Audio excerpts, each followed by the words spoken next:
आप सभी का स्वागत है। नागमती वियोग खंड के अंतर्गत हम आपके लिए एक और पद्यांश की व्याख्या लेकर आए हैं।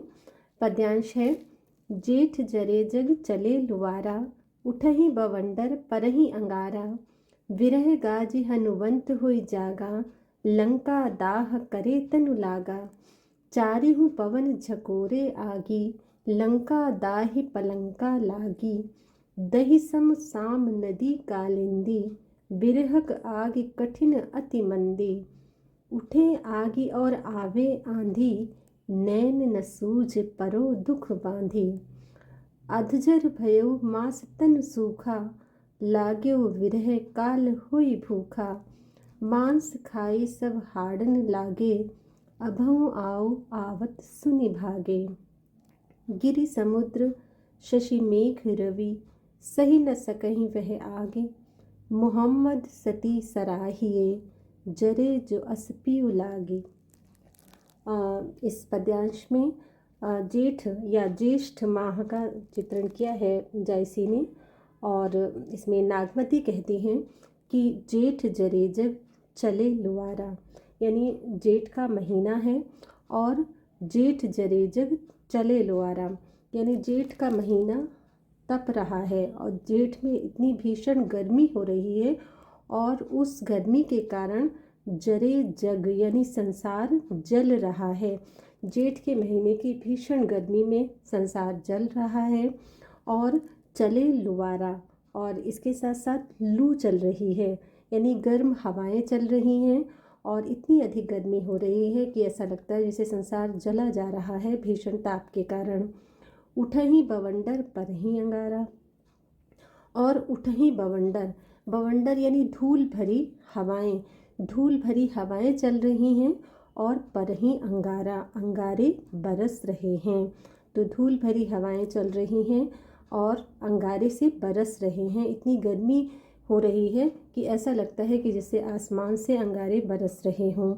विरह काज हनुवंत हुई जागा, लंका दाह करे तनु लागा।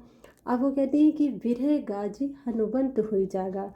नागमती कह रही हैं कि विरह जो है वो हनुमान की भांति गरज कर जाग गया है, यानी विरह ने हनुमान की भांति विराट रूप धारण कर लिया है। और जिस तरह से हनुमान ने विराट रूप धारण करके लंका दाह, लंका का दहन कर दिया था, लंका को जला दिया था, उसी तरह से विरह मेरे शरीर को जला डाल रहा है। तनु लागा, यानी जिस तरह से हनुमान जी ने विराट रूप धारण करके क्रोध में आकर के लंका का दहन कर दिया था, उसी तरह से विरह मेरे शरीर को जलाए दे रहा है। चारेहु पवन झकोरे आगी, लंका दाही पलंका लागी। अब वो कहती हैं कि चारों पवन झकोरे आगी, यानी चारों ओर से तप्त हवाएं चल रही हैं, झकोर झकोर करके गर्म हवाएं चल रही हैं। चारों यानी चारों ओर से, पवन यानी वायु, झकोरे यानी झोंके के साथ में, तो चारों ओर से गर्म हवाएं झोंके के साथ में चल रही हैं। और आगी, और जो अग्नि है विरह की, उससे और अधिक बढ़ जा रही है। जिस तरह से अगर कहीं अग्नि या आग लगी हुई होती है और हवा चल जाए तो आग और तीव्रता से प्रज्वलित होती है। तो नागमती कह रही हैं कि चारों ओर से हवा झकोरे लेकर के गर्म हवाएं चल रही हैं और उन गर्म हवाओं ने विरह की अग्नि को और अधिक बढ़ा दिया है। लंका दाही पलंका लागी, और ऐसा लगता है कि जैसे लंका दाही, यानी जो लंका में आग लगाई थी हनुमान जी ने लंका दहन करने के लिए, तो वो अग्नि लंका का दहन करके अब जो है वो पलंका लागी, अब मेरे पलंग तक यानी मेरी शैया तक आ पहुँची है। तो नागमती के कहने का अभिप्राय ये है कि विरह काल में जो शैया है वो भी दाहक प्रतीत हो रही है, वो भी विरह व्यथा को बढ़ाने वाली प्रतीत हो रही है।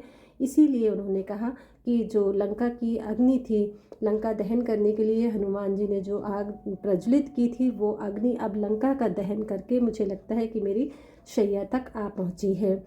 दई भई साम नदी कालिंदी, विरह आग कठिन अति मंदी। अब वो कहती हैं कि दही भई साम, यानी इस विरह की अग्नि में जलते जलते झुलस झुलस करके मैं क्या हो गई हूँ, दई भई साम, दही, दही का मतलब है जल करके, झुलस करके मैं साम हो गई हूँ, यानी सांवले रंग की हो गई हूँ, यानी काली पड़ गई हूँ।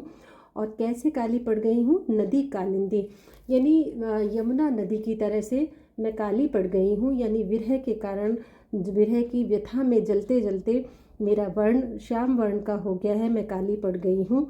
और उसी तरह काली पड़ गई हूँ जिस तरह से यमुना नदी का जल जो है वो श्याम वर्ण का है। तो दुख के कारण, पीड़ा के कारण व्यक्ति का सौंदर्य फीका पड़ जाता है, उसका वर्ण भी फीका पड़ जाता है। तो उसी चीज़ को नागमती ने कहा कि विरह व्यथा में जलते जलते मेरा रंग सांवला हो गया है और मैं यमुना नदी की तरह से काली पड़ गई हूँ। विरहक आग कठिन अति मंदी, और वो कहती हैं कि विरह की जो आग है, विरह की जो ज्वाला है वो अत्यंत कठिन है। अति मंदी, वो कह रही हैं कि मंदी मतलब धीरे धीरे लगातार निरंतर सुलग सुलग करके वो अग्नि प्रज्वलित होती रहती है, और जो धीरे धीरे अग्नि प्रज्वलित होती रहती है या कोई पीड़ा जो निरंतर सालती रहती है, निरंतर कष्ट पहुंचाती है, वो और ज़्यादा असहनीय होती है।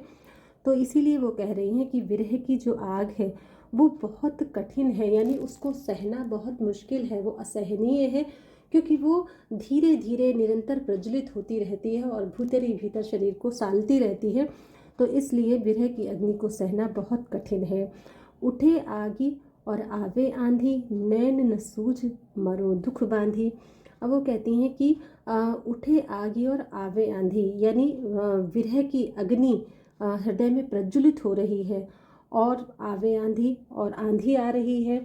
तो विरह की आग जो हृदय में उठ रही है तथा आंधी आ रही है, तो और ज़्यादा पीड़ा हो रही है, और ज़्यादा पीड़ादायी स्थिति हो रही है।